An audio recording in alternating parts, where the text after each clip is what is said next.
පිරිමියා තමයි කාන්තාවකට ඉන්න ලොකුම හයිය බැඳපු මිනිස්සයා.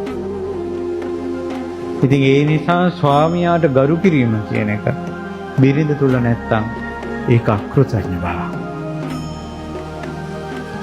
යසෝදරා උත්තමාවිය කියනවා මම සංසාරේ මගේ ස්වාමියා දුප්පත් නම් මම එයාට ගෙනෙන්න බැරි දෙයක් කටින් කවදාවත් කියලා නැහැ කියනවා.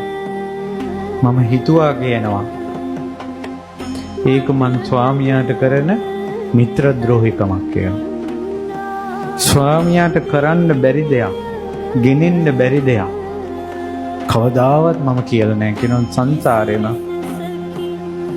ඒ නිසායි තුන් ලෝකේම මහා බ්‍රහ්මයාගෙන් පවා වැඳුම් ලබන ස්ත්‍රී රත්නය බවට පත් වුණේ යසෝදරා.